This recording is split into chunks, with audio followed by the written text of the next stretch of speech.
Boker Tov, Rabotai, Shavua Tov, les Parnassim du Beth Medrash, la famille Dana, la famille Armand Afilalo, la famille Martha Lawi, Kazam Lawi, Rabia family, and Daniel and family, les Eloi Nishmot and Niftarim. Alors la Gemara d'aujourd'hui, elle nous dit ceci. Amar Rav Yehuda. Rav Yehuda, il a dit, Shelosha Devarim, Mekatserim Yamav Ushnotav Shel Adam. Ça veut dire ces trois activités, selon Rabbi Yehuda, ils raccourcissent la vie d'un être humain s'il les fait souvent. Et quelles sont ces trois choses? Vous savez, toujours les rabbins, toujours ce chiffre 3, c'est très important. Hein, toujours ils divisent certaines activités ou certaines idées selon 3. C'est comme la Mishnah, elle dit Ha'olam omed al shelosha devarim, ala Torah ve'ala avoda ve'al gemilut hasadim. Alors ce chiffre 3, il revient souvent. C'est comme Avraham, Yitzhak et Yaakov, etc. Alors, quels sont ces 3? Mi shenotnim lo sefer Torah likrot ve'eno kore. Celui à qui on offre de lire au Sefer Torah. Vous savez, autrefois, il n'y avait pas de Hazan attitré, mais celui qui montait au Sefer Torah, lui-même, il lisait. Alors ici, Mishenotnim lo Sefer Torah likrot, on l'invite pour une aliyah, ve'eno kore, il ne veut pas monter au Sefer Torah. Alors ça, c'est pas une bonne chose. Naturellement, si par exemple quelqu'un, d'ailleurs il le dit dans le Pirouche, par exemple, surtout s'il doit lire au Sefer Torah, si tu demandes à quelqu'un de monter au Sefer, il n'est pas prêt. Hein? Il n'est pas prêt pour lire le Sefer Torah. Alors, s'il n'est pas prêt pour lire le Sefer Torah, et il refuse, c'est une raison valable, hein? Parce que, hein, pour le kavod de la Torah.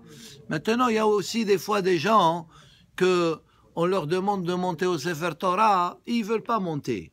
Alors, c'est de ça la Gemara, elle dit qu'il faut, quand on te demande de monter au Sefer Torah, il faut accepter la aliyah. Oui, mais s'il demande, je veux monter demain. Demain, j'ai une. Alors, c'est ça. Alors, s'il y a une raison valable, par exemple, il va monter jeudi et tu lui dis de monter lundi, mais lui, il préfère monter jeudi, il a Yortzeit jeudi. S'il y a une raison valable pour ne pas monter, c'est bon. Mais sans raison, il ne faut pas refuser. Pourquoi? Parce que la Torah, c'est le symbole de Arichut Yamim, ki hi hayecha ve'orech yamecha. Alors, quand on te demande de monter au Sefer et tu refuses, alors comme si tu veux pas la vie. Ok, la deuxième chose, koshel bracha levarech ve'eno mevarech. Autrefois, quand on faisait Birkat Hamazon, on la faisait sur un verre de vin. Hein? C'est pour montrer l'importance de Birkat Hamazon. Et même aujourd'hui, dans certaines communautés, ils font surtout le Shabbat et Yamim Tovim et les autres, des moments de festivité, Brit Mila et autres. Alors, pourquoi? Parce que c'est marqué va avarecha, parce que quand l'invité il fait le Birkat Hamazon, qu'est-ce qu'il doit faire? Il doit bénir le Baal Habayit. Alors, étant donné que le fait qu'il refuse, ça veut dire qu'il ne veut pas bénir Baal Habayit, alors lui aussi il ne va pas être béni. Bracha levarech. Maintenant, encore une fois, si quelqu'un il a une raison valable pourquoi il ne veut pas, disons il ne sait pas lire très bien l'hébreu et il ne veut pas faire Birkat Hamazon, alors ça c'est valable. Mais sans raison, c'est pas bon. Ça veut dire, à chaque fois qu'on te dit pour faire une donner l'occasion pour faire une mitzvah, tu dois pas rater l'occasion, tu dois le contraire. Tu dois la faire avec plaisir. Hein? Et la troisième chose, Sefer Torah likrot, ve'eno kore kosher bracha ve'amanhig atzmo berabanut. Manhig atzmo berabanut, ça veut dire quelqu'un qui est orgueilleux, hein, qui est prétentieux. Hein? La Gemara, ve'amanhig atzmo berabanut, ça veut dire que c'est quelqu'un qui se prend pour quelqu'un. Il n'a pas de anava. Alors la Gemara, elle amène des psukim pour confirmer ces idées-là. Sefer Torah likro ve'eno kore dichtiv ki hu hayecha ve'orech yamecha. La Torah, c'est le symbole de la vie et de la longue vie. Koshel bracha levarech ve'eno mevarech va'avarecha mevarechecha. Ça veut dire, Hachem, il a dit à Abraham, celui qui va bénir, il va être béni. Ça veut dire celui qui va bénir Am Israël, il va être béni par Hachem. Ve'amanhig atzmo berabbanut, et celui qui se comporte d'une façon orgueilleuse, De'amar Rabbi Hamma bar Hanina, mi penema met Yosef kodem ehav. Yosef, c'est marqué là-bas dans Parashat Shemot, et même dans Parashat Vayhi, Vayamot Yosef vechol ehav. Malgré que Yosef, il était parmi les plus jeunes des frères. Lui, il était le plus jeune, à l'exception de Binyamin. Alors, lui, il est mort. Alors, malgré qu'il est né l'avant-dernier, il est mort le premier. À quel âge il est mort? Il est mort à 110 ans. La Torah, elle dit, dans Parashat Vayhi, Vayamot Yosef ben Me'a va'eser shanim. Alors, il est mort plus jeune que ses frères. Hamim, ils disent, il est mort de 10 ans plus jeune que ses frères. Alors que ses frères, ils ont vécu 120 ans, hein, plus ou moins. Lui, il a vécu 110 ans. Et pourquoi 10 ans en moins? Hachamim, alors, parce que Hachamim, ils disent, encore une fois, bon, le Midrash, il dit, il était orgueilleux aussi quand il a écouté, quand on parle, il ne savait pas que c'était eux, il ne savait pas que c'était Yosef, mais lui il le savait. Alors quand il lui racontait l'histoire, il disait Avdecha Avi, ça veut dire ton serviteur, notre père. Et c'est pas Kavod qu'il écoute qu'on parle de son père et il le traite comme le serviteur de Yosef. Hein? Maintenant la question est, c'est marqué Avdecha Avi que 5 fois. Hein, c'est marqué Avdecha Avi que 5 fois. Hein? Alors pourquoi on dit 10 ans? On multiplie par 2. Mais pourquoi qu'est-ce que tu multiplies par 2? Alors 10 ans, parce que l'interprète, il répétait à Yosef. Hein? Il y avait Ménaché qui était l'interprète parce que Yosef, il prétendait qu'il ne comprenait pas l'hébreu. Hein? Alors, eux, ils disaient à l'interprète Avdecha, et l'interprète, il disait à Yosef Avdecha. Alors, ça fait multiplier par 2. Ça pas 5 fois par Yosef et 5 fois par l'interprète. Alors, étant donné qu'il a écouté 10 fois Avdecha Avi, alors il est décédé avant ses frères. Ça veut dire que selon la Torah, maintenant tu vas demander à un médecin ou tu vas demander à quelqu'un qui connaît le corps humain, il va te dire ça n'a rien à voir. Hein? Mais Hachamim, ils essaient toujours de trouver une raison spirituelle pour des événements qui se passent. Ok, alors on continue. Pourquoi Yosef, il est mort avant ses frères?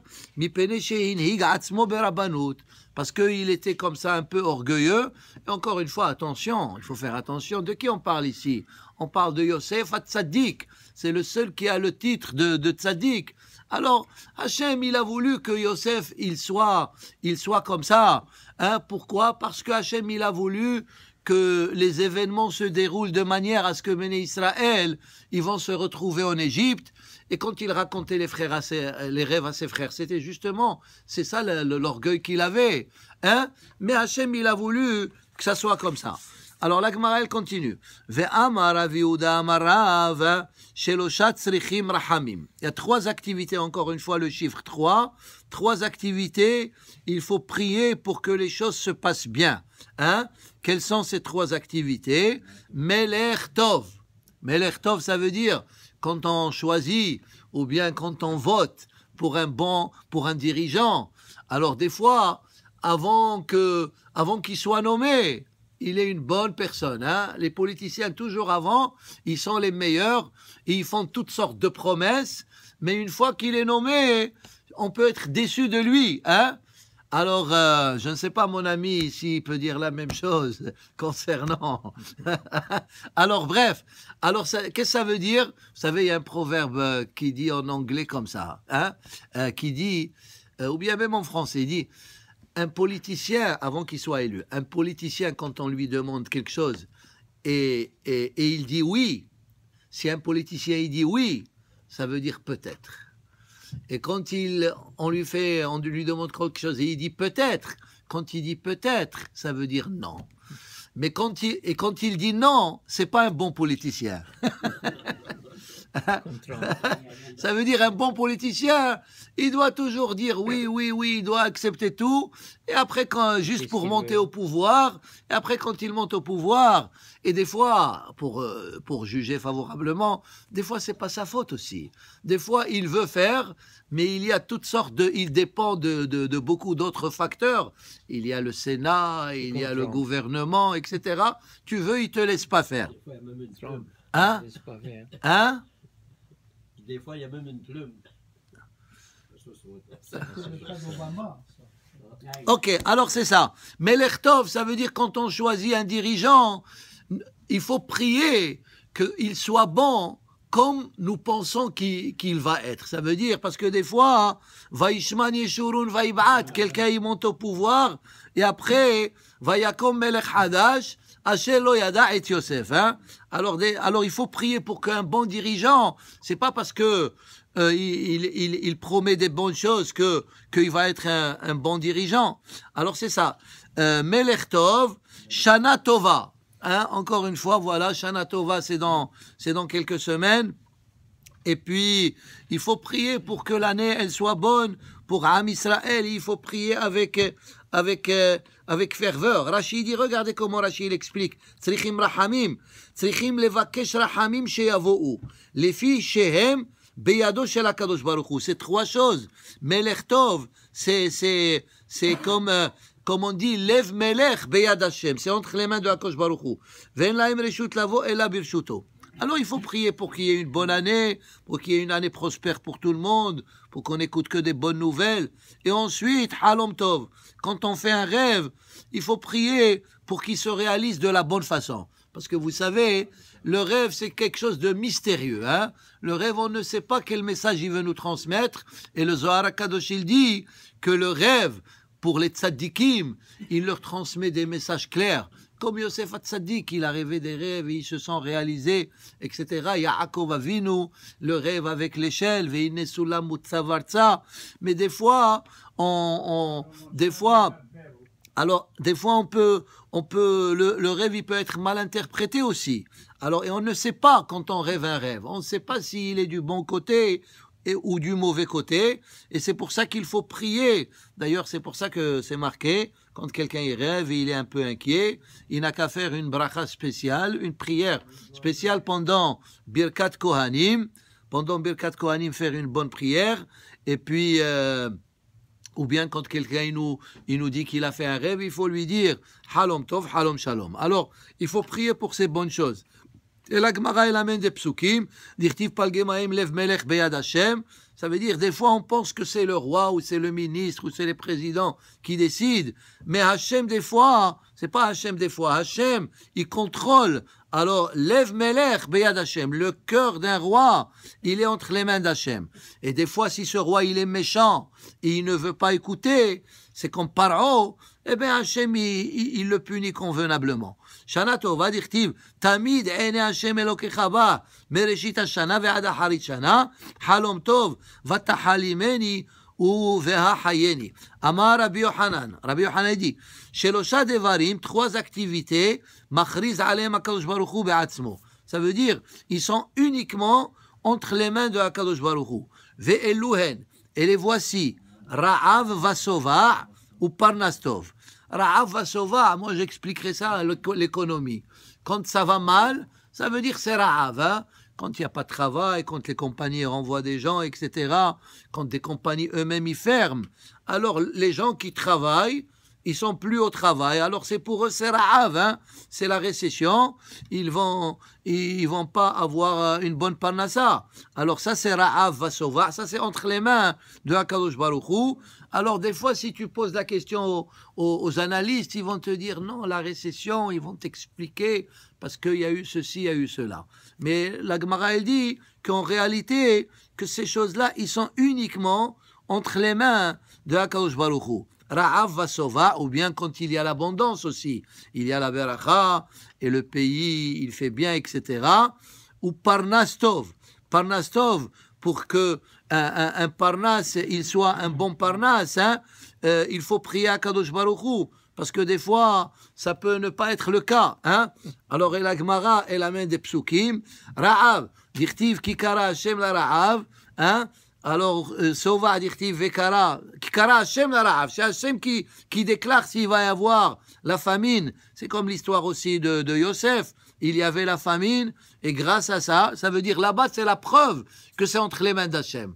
Hachem, il a amené la famine d'une manière à ce que Béné Israël qui habitaient en Canaan, ils vont aller en Égypte chercher de la nourriture. Ça veut dire tous les pays avaient la famine, à part l'Égypte. Pourquoi? Parce que Hachem, il voulait que Am Israël, il s'installe tranquillement en Égypte. Alors, il y avait la famine dans tous les autres pays.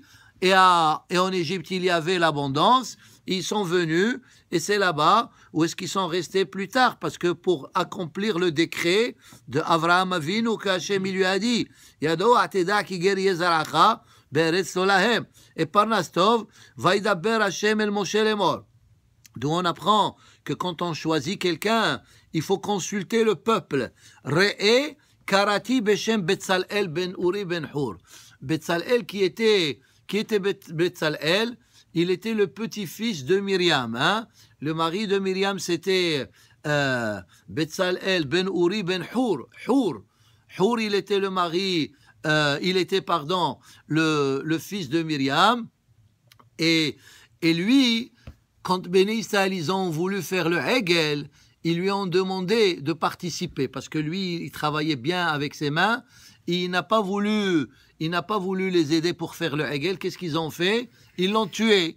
Et Hachem, le Talmud, il dit, le Medrash, il dit, Hachem, il a récompensé, et il lui a donné un petit-fils, et son petit-fils, c'est Betzalel ben Uri ben Hur.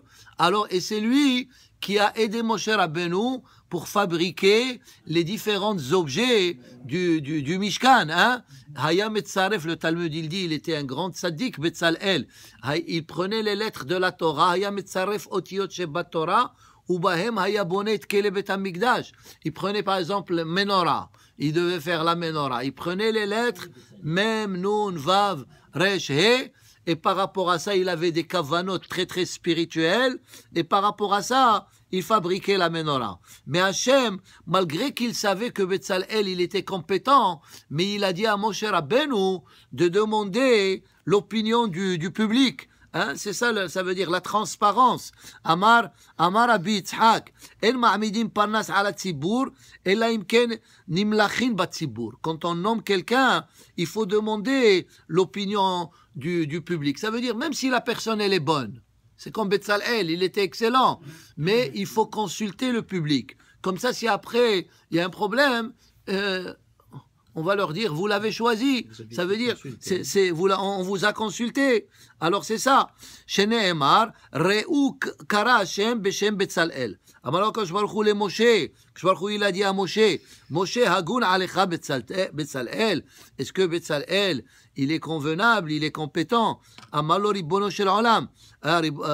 Moshe Rabbeinu, il dit à Kadosh Baruch Hu, Im lefanecha hu hagun, lefanai lachol sheken. Si toi, Hachem, le maître de l'univers, tu penses qu'il est bon, alors c'est sûr que pour moi, il est bon. Non, Moshe Hachem, il lui a dit non. Amarlo, afal piken, lech emor lahem. Va dire au peuple que nous allons choisir Betzalel, parce que pendant tout ce temps-là, ils doivent avoir affaire avec Betzalel. Hein? Quand ils ont fait des donations, ils les amenaient à qui? Ils les amenaient à Betzalel. Alors, ils doivent consulter le peuple.